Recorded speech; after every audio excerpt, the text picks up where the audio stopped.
is yours. Okay, great. Thanks, Lars. All right. I hope you still feel that way at the end of the talk. So I wasn't sure what to call this, but I thought I'd tell you a little bit about what I've been working on with regards to droughts and also El Nino and how this is relevant for California's climate future. So I work a lot on climate models and how they represent the future of the world, in particular California, and it turns out that these are intricately linked with the future of the tropical Pacific. So it's kind of like a sneak preview at the end of the talk. So drought is probably relevant to a lot of people who are living in California. I pulled some headlines from the past couple of years because, as you all know, from 2011 to about 2016, 2017 was one of this, like it was a huge drought that covered the majority of California. And I actually moved here after it ended, so I kind of missed a lot of that. I just got here in October of 2017. But this was all over the news for a while. There were water restrictions, all sorts of things going on. So this is a very impactful phenomenon that happens not only in California, but in other arid to semi-arid regions around the world. So just to show you the extent of this thing, you probably all have lived through this already, but just to remind you how bad this got, this is a figure from this place called the U.S. Drought Monitor. So they actually do real-time assessments of drought conditions throughout the country. So you can go online. I think it's like droughtmonitor.unl.edu. I have some other figures later on. It's not as bad right now. But in 2015, the entire state of California was in a state of abnormally dry to exceptional drought. So this was kind of a big deal. And as you can see, Santa Barbara was one of the last areas of California to actually come out of drought conditions. And now we're back in as of, I forget when exactly, a few months ago, I think. So this is a very severe drought. How severe was it?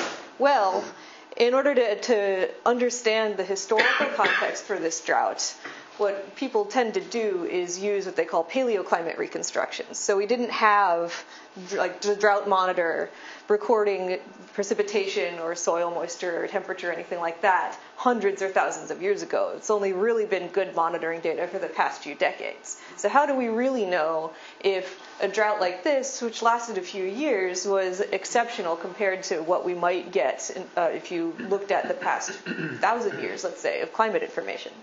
And the way to do that, as I mentioned, is paleoclimate reconstructions. People most commonly use tree rings.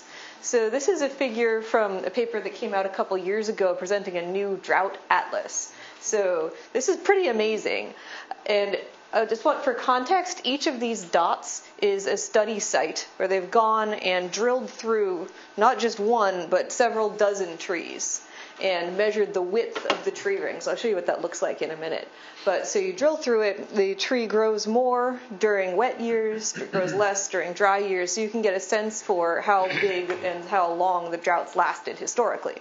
And so each dot is a lot of data points, so a lot of person hours, right? And we are now at the point where we have whole worldwide atlases of these things. So the NADA is the North American Drought Atlas, which is most of what I'll be talking about in terms of data for this talk. But they've gone out and drilled trees at every one of these dots multiple times. And oh yeah, I think I have it here. There's a stick if you prefer the analog version.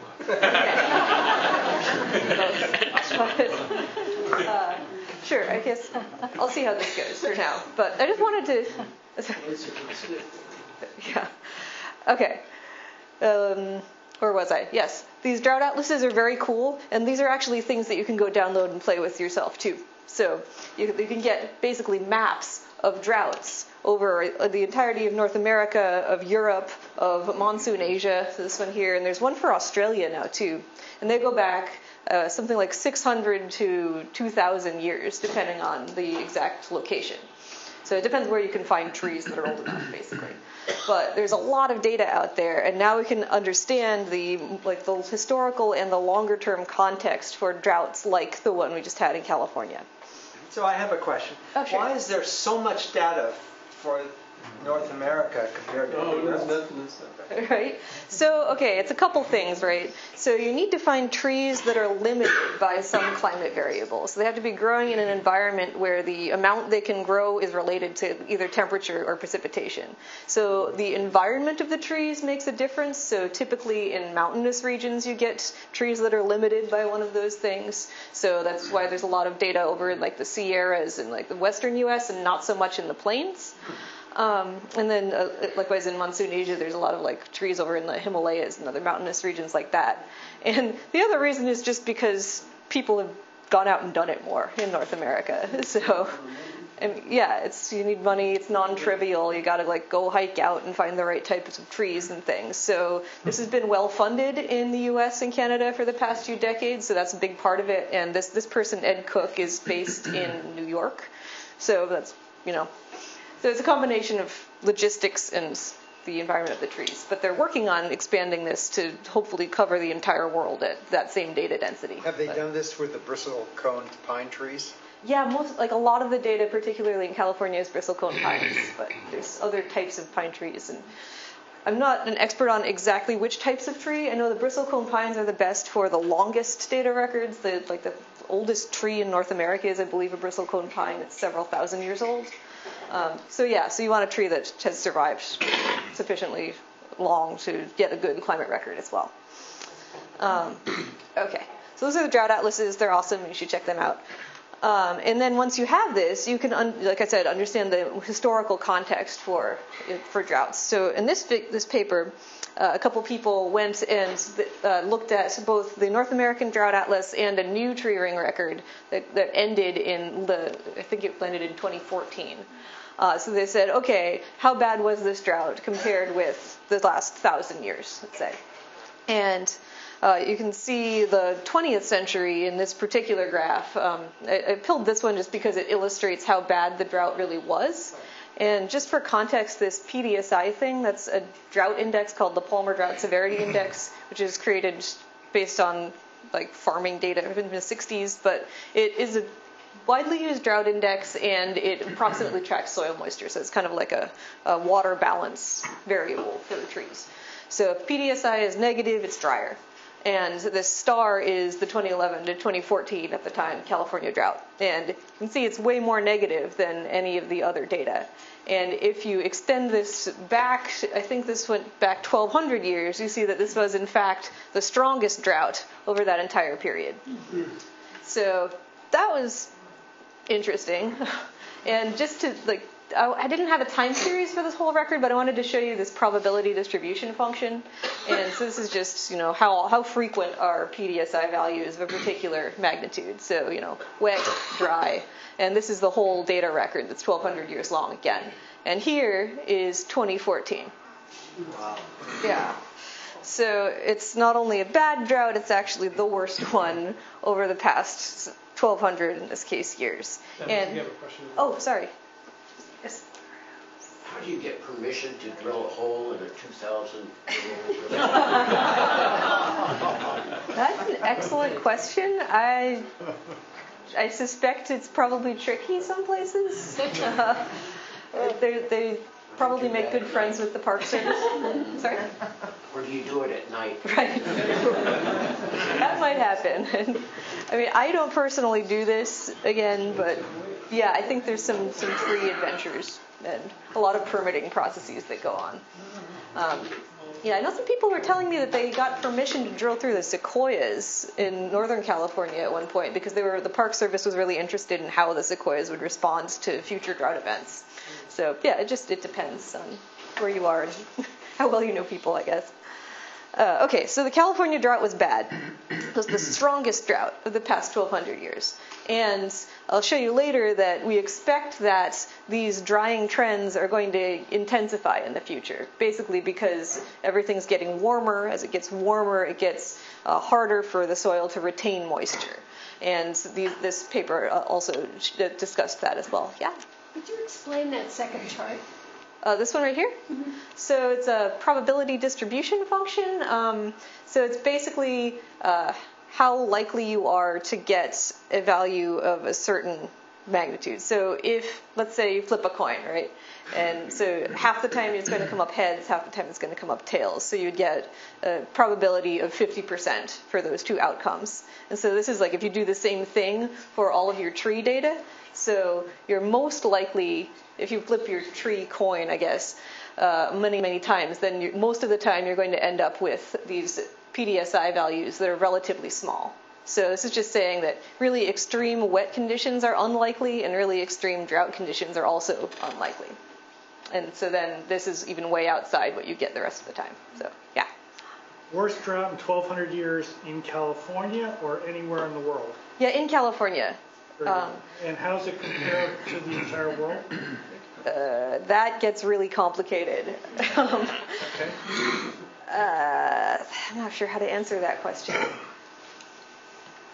Because you have to talk about what you mean by a drought and what you mean by worse, right? So is a drought of a given magnitude in California going to impact as many people as a drought of the same magnitude someplace else? Like, it becomes harder to compare different locations.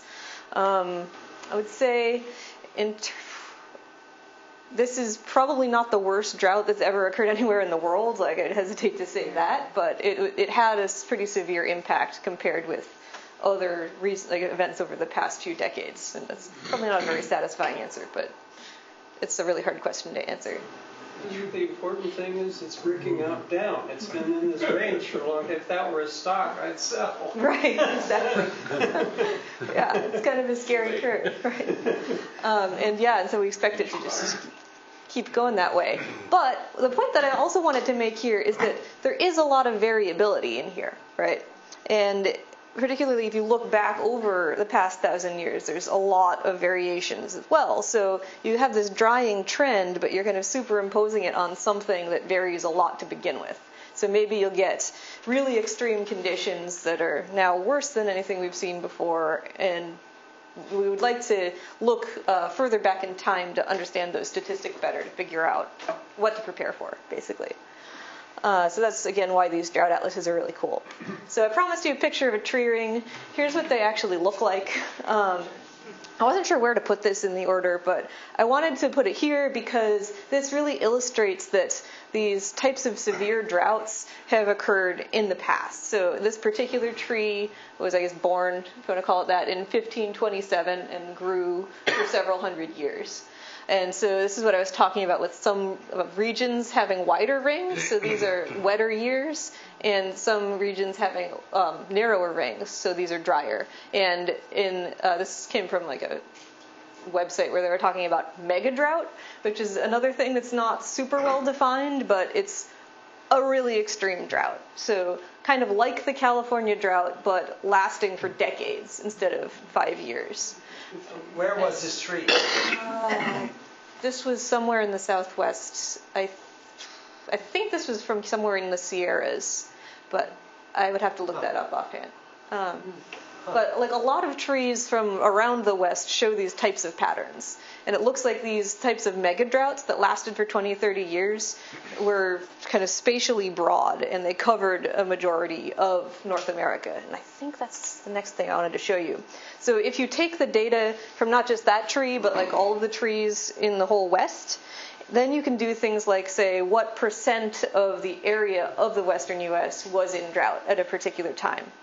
And that's what this metric is, so percent drought area. So everything in drought, nothing in drought, are the extremes. And this is from a few years ago. We have a lot more data now, but you can already see that there were these periods where kind of 40+% of the Western U.S. was in drought for multiple decades at a time. And so that's what people mean when they say megadrought in kind of the academic literature. So one other fun fact I like to point out is that this is the 20th century. So actually a much lower percentage of the U.S. was in drought at that time. And has anybody heard of the Colorado River Compact? This is how we decided how much water each of the states in the Colorado River Basin gets. This is when they decided how much water to allocate. And it's not a percentage, it's an amount. So they basically are allocating more water than there sometimes is in the river. So this is another area where having this longer-term context can be pretty useful, because you would like to know how much water there is. Okay, so megadroughts exist. They look like they are probably going to get worse, so we'd like to understand something about what causes them. And that brings me to the big questions that I'm trying to answer in my research. So what are the physical drivers of these things? And how will future climate change both affect their properties and the impacts that we expect? Because I mentioned before, like even if you have a drought of a certain magnitude, if you're really well prepared for it, then it's okay, because we can just not water our lawns or store more water in a reservoir. Like these kinds of resiliency factors can be important. But we need to know what to do in order to, or what scenarios to prepare for in order to come up with those things. Okay, so what causes sustained drought events? So there was this thing called the ridiculously resilient ridge that I think is also in the news because it's a really catchy name. But this is the atmospheric circulation pattern that was hanging out near California for multiple years. So this is what this actually is a map of geopotential height, which is kind of like sea level pressure but higher up in the atmosphere, for averaged over 2011 to 2015. And it's a ridge, so that means it's an area of high pressure. So basically the circulation is going this way around a high in the northern hemisphere. So that's bringing all the moisture, most of the moisture in really strong storm events in Southern California comes from this direction because it's coming from the ocean. But if you have circulation around this high, then it's going the other way. So it becomes harder to transport moisture into Southern California. So this is what drove a lot of the drought conditions during that time. So that's the prevailing circulation pattern. But then the question is like, well, what caused that? Like, is it just random? It looks like some part of it is. And actually, if you look at climate model simulations, then it turns out that sometimes these types of patterns can just happen randomly, and they can give you droughts that last for quite a long time. But the other thing that can contribute to these kinds of circulation patterns is the tropical Pacific. So the other thing I wanted to mention is El Nino and La Nina. You guys, this has also been used again. I'm sorry, can we back up a second? Oh, sure. What's the third dimension, the vertical dimension, look like in that resilient ridge? How does the air start? It's coming down, right, to produce the high pressure? Yes. Somehow it has to produce a high pressure, so I'm assuming it's falling air from the stratosphere. It's more like it's getting compressed. Yeah. Compressed from the sides? No. Yeah, that's a good question. So it's kind of like all coming together and bunching up throughout the atmosphere. So it's not like it's all falling in from the stratosphere. It's strange. Yeah. Yeah, so it's like kind of squeezing the atmosphere, and it's making that, it's kind of like a clump of air, but yeah, it's not like you would think of like a waterfall, right? So it's just all coming in from the top, like it's vertical motion. There's some vertical motion, but I think like this, if you look at the pressure at different levels in the atmosphere, you still see that ridge, that higher than average pressure. So it's what we call roughly barotropic, so it doesn't change a lot in the vertical. And again, this is an average too over 4 years, so there's like a lot of weather variability going on at the same time. So it's not like this is the only thing happening, but in general, you're just seeing like a convergence of air throughout the lower atmosphere. Does that make sense? Could I ask you? Sure. To the right of the red, there's this sort of row of things. What's that all about? I'm sorry? Those little outlines there on the right. To the right. To the right. There. Yeah. What are those things? These things? No. There's sort of dots and shapes and things. Oh, like this and this? No. To the right. Sorry, I don't know what you mean. For the right of the ridge. At the edge. Yeah. Oh, that's. Oh no, there's a string of them. What are they? I think these are lakes. We've got the Great Lakes over here. So. Yeah. Sure. Edges, there's Lake Superior. Yeah. So. Yeah, these are features of the land. So, and I'm pretty sure these are boundaries of lakes. So. Yeah. But okay, that took me way too long to find. I apologize. So okay. the point was that there's this prevailing circulation pattern. Okay, so any other questions on that? Or anything else? No? Okay, so getting back to El Nino and La Nina. So this is a feature of natural climate variability. And in general, El Nino is one phase of an oscillation. It's called the El Nino Southern Oscillation, and La Nina is the other side. So to explain this, they need to explain what the tropical circulation looks like. So this is a vertical section of the atmosphere and the ocean near the equator. So this is Australia, this is South America, North America, and you can see this. Most of the time, the upper ocean is warmer than the lower ocean, and then there's this region in between called the thermocline, where the temperature changes very rapidly. And under normal conditions, you have winds blowing from east to west, so what we call easterly. Then when you get to the western Pacific, a lot of this warm water has sloshed over into the west because of that action of the winds. The air gets heated up by interaction with the surface ocean and tends to rise. So you get a lot of convection and rainfall over in the western Pacific, more so than in the east. And then there's a return flow in the upper atmosphere. So this loop is called the Walker circulation. Yeah? This may seem unrelated, but I think maybe it's a result of the pressure map you showed us earlier, as well as this. What keeps hurricanes from coming up the west coast of California? Yeah, so water temperature, high pressure.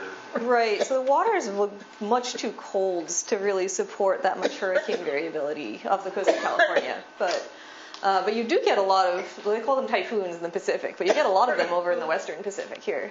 So there's a lot of moisture, there's a lot of heat to drive that kind of hurricane variability. But yeah, it's a good question, and this the phase of, and so whether you have an El Nino or La Nina is important for steering the direction of hurricanes or typhoons. Okay, so this is what it looks like normally, and during an El Nino, it's very different, right? So if you flip back and forth, so you have some amount of warm water, and then it gets a lot warmer during an El Nino. So what's happening here is that the trade winds, which normally go from east to west, right, are weaker than usual. So it's allowing this warm water to propagate further to the east than it normally does. And along with that, it brings this atmospheric convection further east. So it rains more. If you were on an island in the middle of the Pacific here, you would see a lot more rain than you do normally if it's an El Nino event. And then the opposite happens during a La Nina. So now you're pushing this warm water further to the west because the trade winds are stronger than normal. And actually, this is pretty important for places like Australia, because if you have a La Nina, then this convection is further west than usual, so it's closer to you. So there's actually a lot of flooding that happens during La Ninas in Australia. This happened in, I think, 2010 to 2011. Okay, and then the other thing is this is important for the ocean. So El Nino was actually named by fishermen in Peru. So during an El Nino, you get this upwelling along the coast of South America that slows down quite a bit. And it happens around Christmas, so El Nino is Spanish for Christ child. So there you go, El Nino. So like, this is a thing. And so La Nina got named much later. You can draw your own conclusions about gender equality or whatever based on that. But now we have this cycle that happens and it switches back and forth like every 2-3 years. So we have a repeating cycle that's something like 5 to 7 years long. Okay, so this is important for California weather. So I mentioned that ridge pattern. So that's more typical for La Nina. During an El Nino, you have a low pressure system that sits off the coast of California. And that tends to be associated with a lowering of the Pacific jet stream. So normally you have this jet stream coming from the west to the east, bringing moisture into the Pacific Northwest and into California. During an El Nino event, if you have a low pressure, the air tends to want to go this way around a low. So it pushes the jet stream further down, and you get more moisture transport into Southern California. And this is on average. So we had an El Nino event a couple years ago, and this didn't really end up materializing. But statistically, you can say that these associations exist.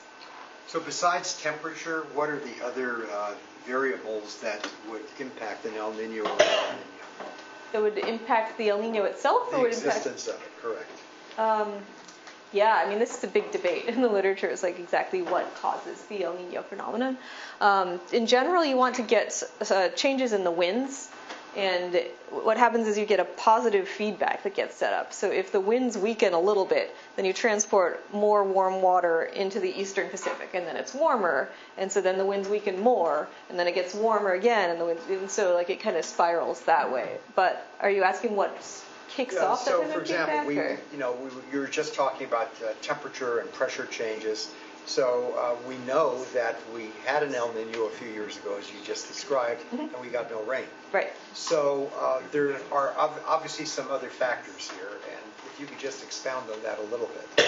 Oh, sure. Okay, so you're asking about like the factors that affect the impacts of El Nino, I guess. Yeah. Okay. So that's a little bit of a different question. So so there's a lot of randomness, right? And so in the example of the 2015-16 El Nino, a big confounding factor was that we had this huge blob of warm water that was sitting right here. And that contributed to this persistence of this ridiculously resilient ridge. And so you had the El Nino, which wanted to create this low pressure, and then this warm blob, which wanted to do the opposite, and they were kind of competing with each other. And that's part of why we didn't get the types of extreme rainfall that you would maybe expect if you were just looking at the El Nino effect. So it's things like that that are really important. There's also, if you're looking at land variables, if you happen to be really dry already, and then even if you get more rainfall than average, then that might not break the drought. So there's kind of persistence types of variables that you want to consider. But yeah, I'm just kind of showing you cartoons of like what all else being equal, what you expect an El Nino to do. But yeah, it's like conditions everywhere else are also important.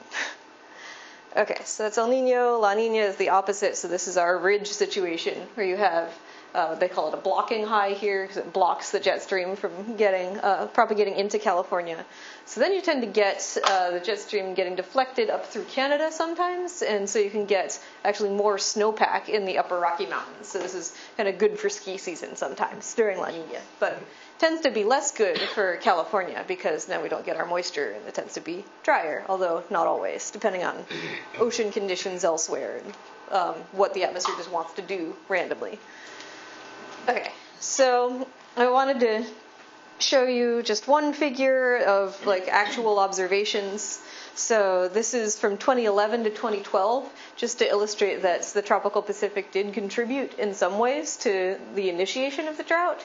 So this was kind of an interesting paper because they did a lot of model experiments to attribute what the ocean had contributed. And they found that this pattern of colder than average conditions, so the colors are sea surface temperature, during 2011 to 2012, contributed to the development of this ridge pattern.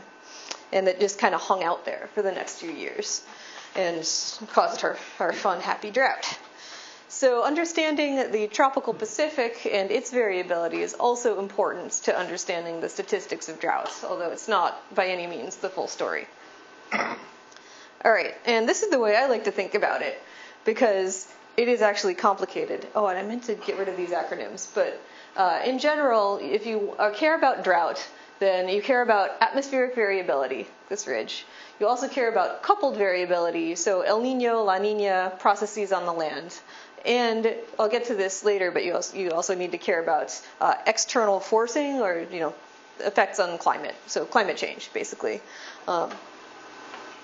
And to do this, you need computer simulations because you can't just play with these things in the real world. You can't just go out and do a large-scale weather modification experiment. So you probably get yourself into a James Bond movie if you do that. So what we do instead is we do simulations with supercomputers. So I used to work at the National Center for Atmospheric Research. It is in Boulder, Colorado, but they just built a new machine, and actually for a little while now they've had to put their computers in Wyoming instead. So this one is named Cheyenne because it's fairly near Cheyenne. And they had to do this because the computer was actually getting so big that the electrical grid of the city of Boulder couldn't keep up with it anymore. So, yeah. So this is a lot of computing power. I wrote down how many processors this thing had, and I can't remember offhand. It's like hundreds of thousands, I think. So this is in like a room in a big building in the middle of nowhere in Wyoming. And you can actually go and visit it. I haven't been to, like, the Cheyenne just came online a few months ago, but I went to its older sibling, which was called Yellowstone. And so this is the closest I've ever actually physically gotten to these machines, even though I've been using them for like 10 years. So just for context, this is how you access the machine. You get like your little key, and it generates a one-time use password every time you want to log in. So, you know, if you ever find yourself in Wyoming, go check it out. It's okay. So you like a climate model is basically a whole bunch of computer code. So what we're doing with these things is we're saying, all right, we can't do our experiments observationally, so we want to build a model of how the Earth works, and then we can do things to it and see how it affects things. Right, so what you're doing is you're writing down a bunch of equations. So the equations of motion for the atmosphere and the ocean, approximations for things like how plants grow, how snow melt, or not, that's a bad example, but like vegetation dynamics, sea ice, so how waves interact with ice and how it breaks up over land, things like this. And you're breaking this up all into little boxes, right? And so they call them grids, in the horizontal and in the vertical. And at each grid box, you're representing all of these different processes. And I have a better schematic of the processes here. So you're saying, all right, if I'm in the atmosphere, how many clouds are there? What kind of clouds are they? How big are the raindrops? Like, is there any dust?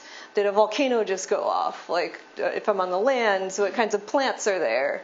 How do they interact with the soil? How deep are their roots? Are there any rivers? Like, how much water gets transported from the rivers into the ocean? And the oceans, like, what are the waves doing? Like, what are the prevailing currents? How much evaporation is going on?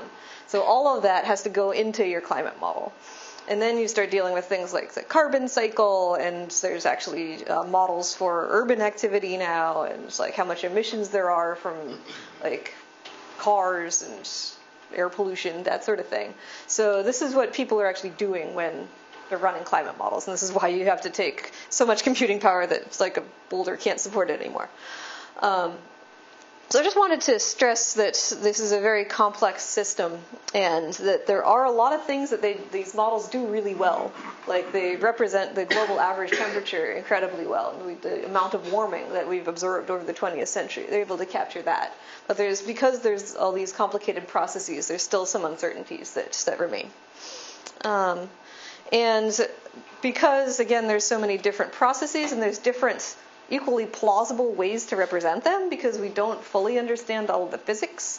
What the climate community does is runs models at different modeling centers throughout the world. So NCAR, one I was just talking about, is in Colorado, but there's also multiple other U.S. modeling centers. So there's one in New Jersey, there's one in New York, there's several all over Europe and Asia. There's actually a lot of computing power that's coming online now in places like China and Japan.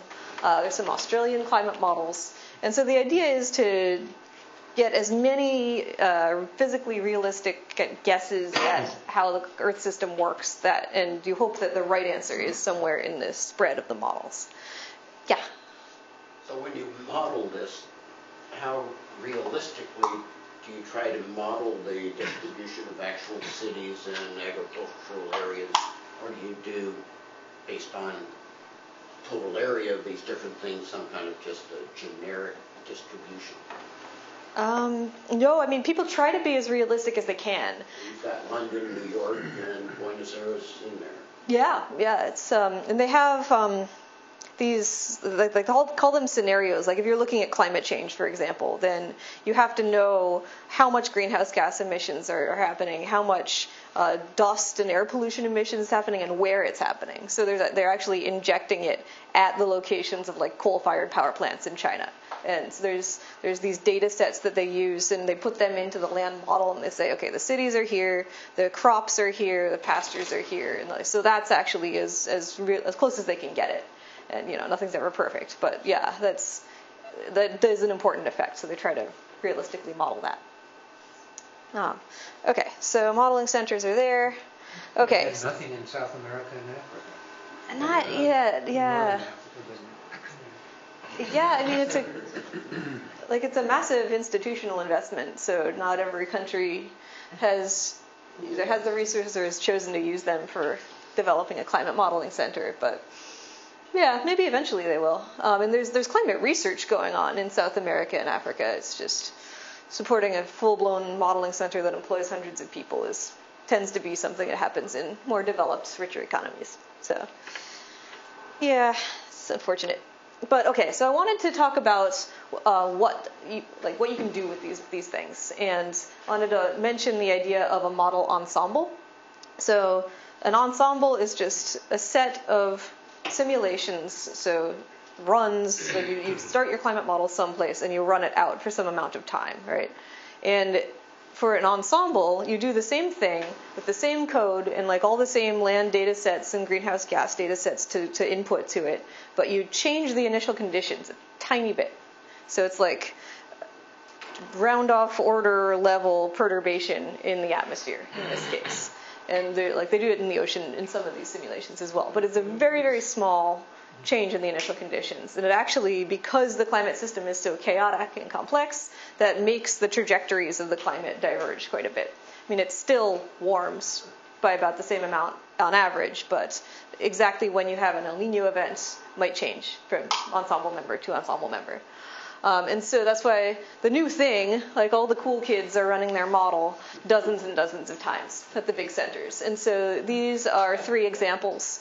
So the CESM stands for the Community Earth System Model. So this is the model from Colorado, and here's one from New Jersey. And these are climate change simulations. So they cover the period from about 1920 to 2100. And then there's one called the Last Millennium Ensemble, because I mentioned if you're interested in these Megadroughts, then you really want to know not just how it varies over the 20th and 21st centuries, but how it varies from over the past 1,000 years.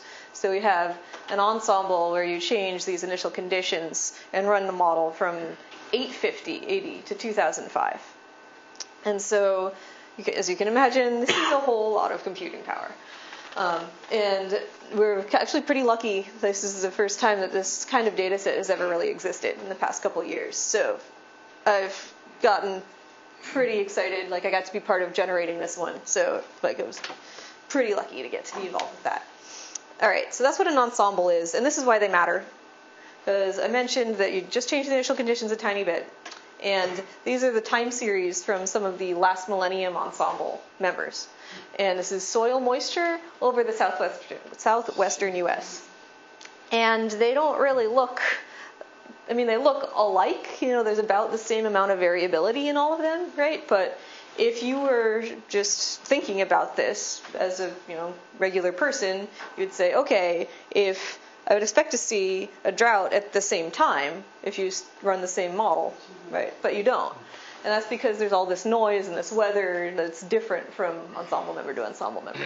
And so, for example, you have a drought here and here, but not so much here in these 3 runs. But if you, so basically you're not hitting the climate system hard enough to get droughts to kind of be coherent. And I'll show you a figure later on for climate change. So again, this is 850 to 1850 here. So this is before the human influence started being really strong. But sorry, yeah. I missed that. You said you're not doing what hard enough? You're not changing the climate much. So what this is saying is that all of this random weather stuff is the dominant driver of droughts. So it's not like you're warming the climate a lot and so you're going to get droughts at the same time everywhere. Or you're not. If you set off a volcano, for example, then you get droughts at the same time sometimes. Yeah. You talked about changing initial conditions, but you have such dynamic conditions on land in the agricultural areas, cities, and so on. How do you deal with that uncertainty and variability? Is that a fixed change over time?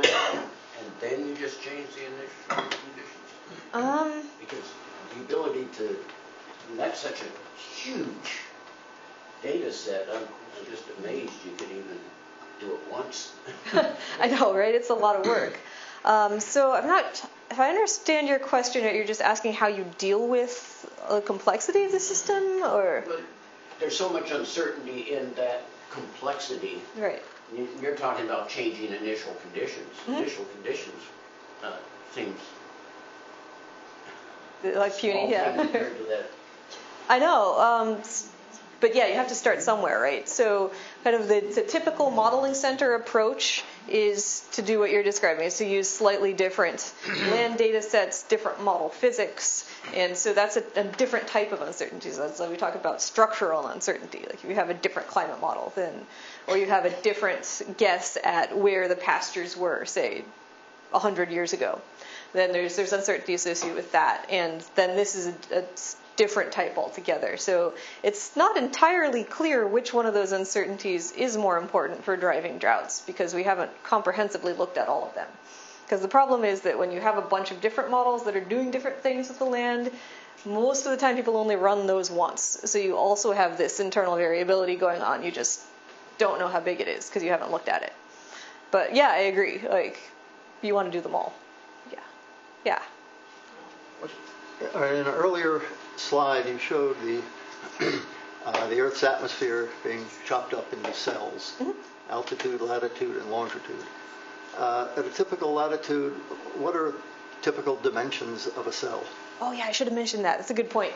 So for this run, each cell is 2 degrees on a side. So then that's about 200 kilometers. What is that? 150 miles? So yeah, it's really, really coarse. So that would be like from here to, wait, where am I? So past Ventura, along to LA. Yeah. San Diego. I'm like, yeah, still a California novice. But they're really big grid cells is the point. Is that a city or an agricultural area? Exactly. And then they have all these weird ways of like deciding what fractional land area belongs to what within the grid cell. And yeah. And the altitude cell size?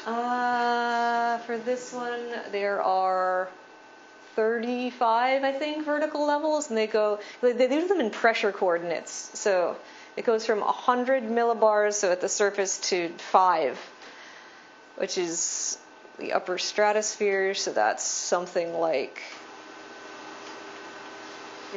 50 kilometers. I'm having to think on my feet here. I want to say it's something like it's larger than the horizontal grid size, I think. No, it's not. It would have to be a lot smaller. It's got to be like a kilometer or something. Yes. Okay. So, yeah, I can't think. When you take all these cells and add them up all over the world, how many cells are there that you compute in? The order of 1 million? Let's see, I should have written all this down. So, okay, so it's like 300 by 300 in the horizontal space for this model. And that's like a rough approximation. So 300 by 300 by 30 is, yeah.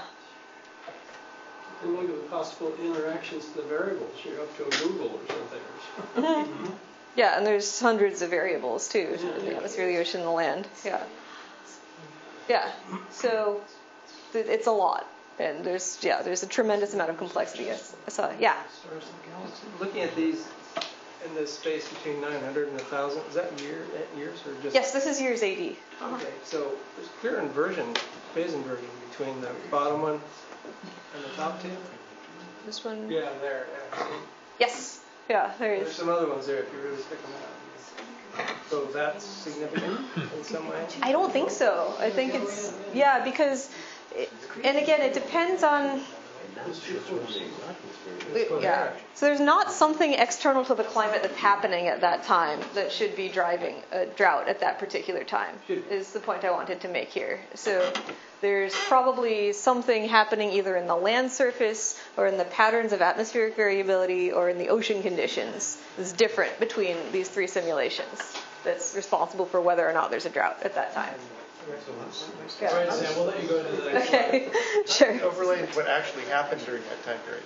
I'd have to go look at them. Like, I don't know specifically what's happening at those times. Because again, these are just 3 simulations and I have 30 of them. So you can't, like if you start trying to look at each individual drought and each individual simulation, then you have millions of plots and it's like, how do I make a story out of this? So what I try to do instead is treat it like a big data problem. Okay, so if you take, say as an example, this is not soil moisture now, this is this PDSI thing, which is kind of the same over the southwest US. And you say, all right, I have my time series and they all do different things. But because I have 30,000 years worth of data, then I can do statistical associations. So I can say, all right, over this particular 200-year period, I had some amount of variability in soil moisture, or PDSI, and I had some amount of variability in the tropical Pacific. So El Niños were a certain strength, La Niñas are a certain strength. And then I'm going to do an association between those things. So here I have a couple metrics for these droughts. I should mention that this is has been averaged. This is like a 15-year moving average. So what I'm calling the risk of a megadrought is just the proportion of time that you're in drought conditions, and then the persistence is the time between 0 crossings here. So like how long is this red blob in time? So it's 10 years, 15 years, whatever. And then I just wanted to.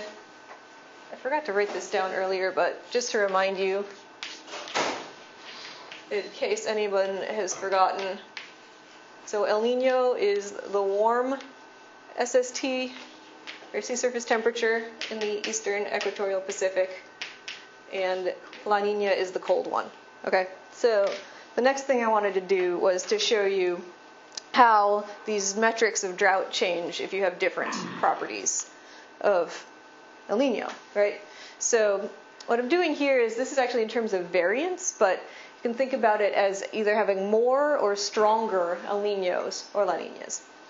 So I've taken all of the possible 200-year chunks of model data, computed the amount of variability in the tropical Pacific, and the proportion of time you're in a drought at every point in the world. So now I don't have to say, look at each individual drought and each individual El Nino. I can say, probabilistically, how are they related?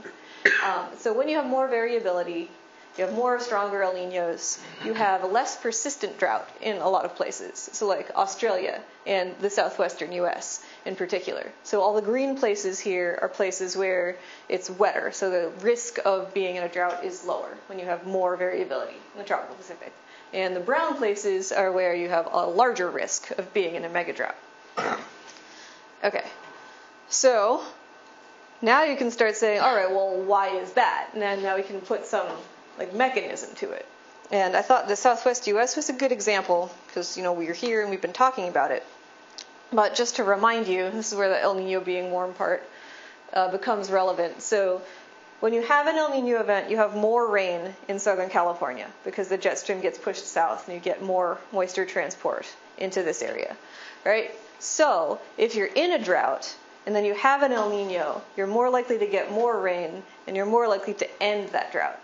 If you're not in a drought and you have a La Nina, then you're going to get less rain and you're going to be more likely to start the drought. So that's what I'm showing here. So this is one of these probability distribution functions again. So in general, your extremes are less likely than the kind of smaller values of, and this is this thing called Nino 3.4. This is the temperature in the central equatorial Pacific. So warm is El Nino, blue is La Nina. All right. So this is the temperature in the central equatorial Pacific during the ending year of a megadrought, right? So if you're in a drought and you're ending the drought, then you're more likely to be associated with an El Nino event because it rains more during an El Nino. And if you are not in a drought and you're starting one, you're more likely to be in La Nina conditions because that tends to be associated with less rain. So when you have more variability overall, then you're switching back and forth between these wet and dry conditions, and it makes it easier to either start or end the drought, which means that the drought ends faster, which means your risk is overall lower. That make sense? But the historical data is limited in the terms of the currents or the ocean temperatures, correct? So Yes. how far, Yeah, so this how is far back can you go then? right. So this is just from the model, right? So Just the model. yeah, you actually can't do this with data. Like even if you well, there's all kinds of issues. So what you would need is the tree ring data. Then you also need independent data on the ocean temperatures. And the ocean data comes from coral reefs, and that's much more limited than what we have from tree rings. So, and even if you had perfect data from 1,000 years, that's even not quite enough statistics to really robustly make this diagram, just because you don't have enough of these megadroughts. They only happen about once every 100 years. So it's like this association is real, but it's hard to detect, is what I'm saying. So I'm interested in this in the model because it looks like this effect might be stronger in the model than in observations, or at least that's a question that we're trying to answer. So do we get that relationship right? What does it mean for our ability to simulate the length of these things correctly and all that sort of thing? So it's a test of the model? Yeah, I was like, it's a test of, well, it's mostly a test of the influence of El Nino. So it's like, where is that importance to begin with? And it's also something that we can, it's a hypothesis that we can test in the model. So the El Ninos in the model are too strong. Like, we know that. And the droughts are also too short. So this is saying that maybe those things are related. So yeah, what to do about it is another question, but it's at least something that happens. Okay, so now we can draw these links between atmospheric variability, drought, and these coupled modes of climate variability like El Nino, La Nina. I drew in the mechanisms here. So there's atmospheric noise, there's this El Nino influence on drought, initiation, termination, and then there's changes to the remote impacts or the teleconnections of El Nino. So if those change, then maybe it rains more in California for a given El Nino, then that can affect drought as well. I think, how much time do I have? I'm probably running over, right? Yeah, it's about time for the final question. Okay. All right. So I'll just end with what our current status is. So right now we're in drought conditions. It's not as bad as it was in 2014, but it's like we're back in severe drought. And it looks like it's going to persist. So this is the seasonal drought outlook from this drought monitor place. And we are headed into, or we are in a La Nina right now. So we're headed into potentially the end of this thing. And so that might have some implications for the drought. But as we've seen, there's a lot of random variability. So I had some stuff on climate change, but I'm not going to, you can ask me about that later, I guess. So this is the forecast plume of this central equatorial Pacific temperature. So we might be headed back into El Nino in the coming winter. So you can go on this website. This is if you look for the NOAA El Nino diagnostic discussion, you can find all kinds of details on this. So I will just throw up my conclusions here, just to refresh. So droughts can be caused by all sorts of different things. They're going to be affected by background warming trends, and what climate variability does in the future is also probably going to be pretty important. So yeah, thanks for coming out. I really appreciate it.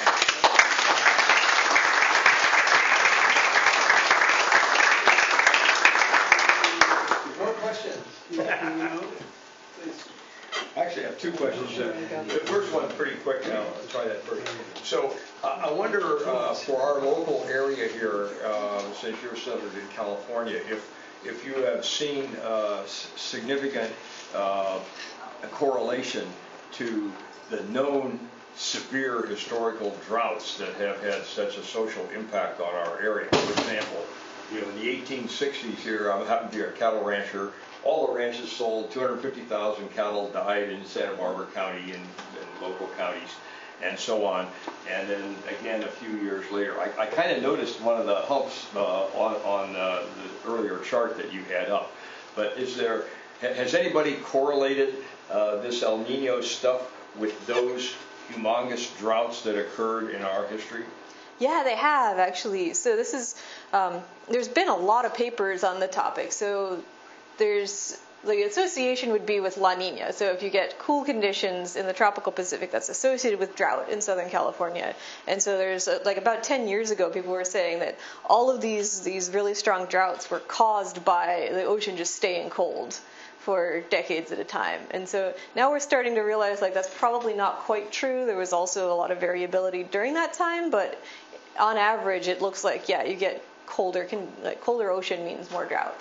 So, yeah. My second question is kind of a longer term question, but I was recently, or maybe 6 months ago, read an article that was talking about the real long-term effects. And the scientist making this point was talking in terms of tens of thousands of years and 100,000 years. Mm-hmm. And his argument was that we're in the last 10,000 years of a 100,000 year warming cycle for the Earth. And he goes back to talk about Beringia, you know, and okay, it was 1,000 miles wide, you know, and now it's all covered with water because of the ice packs and so on.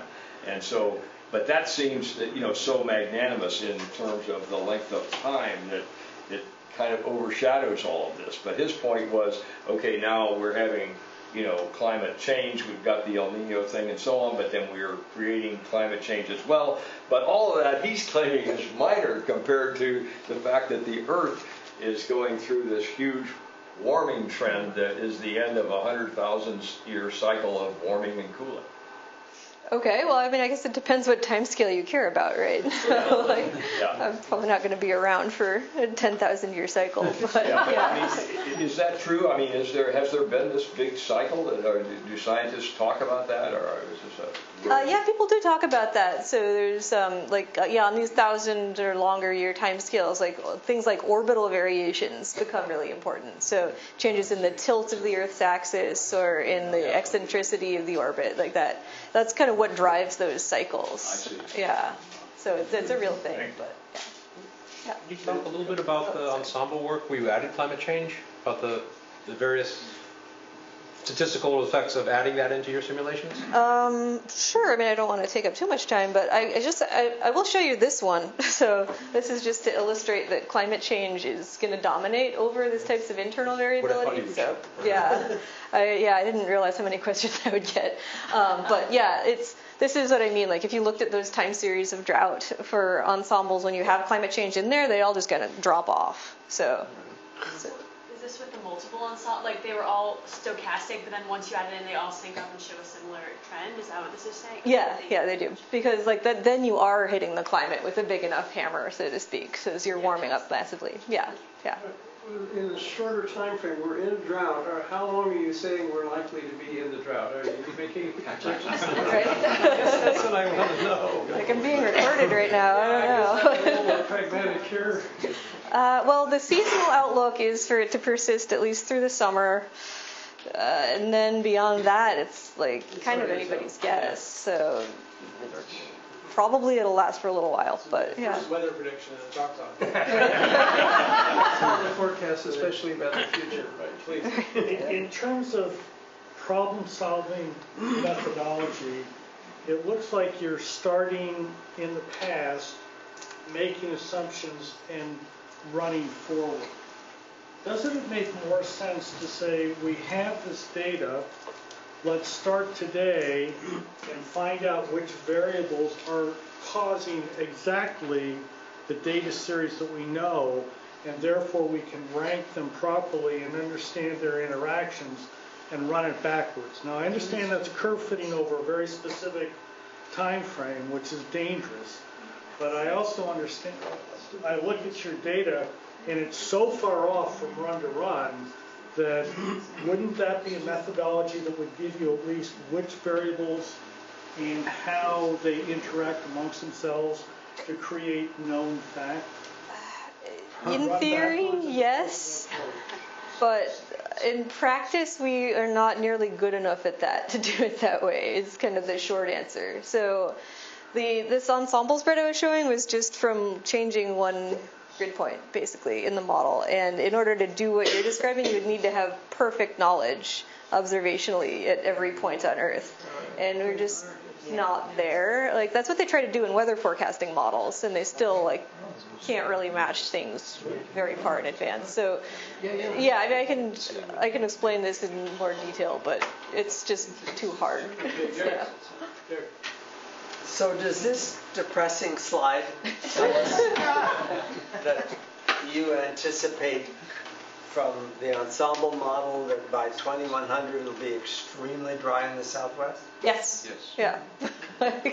So your land now. Sorry, I asked. Sure. On that note.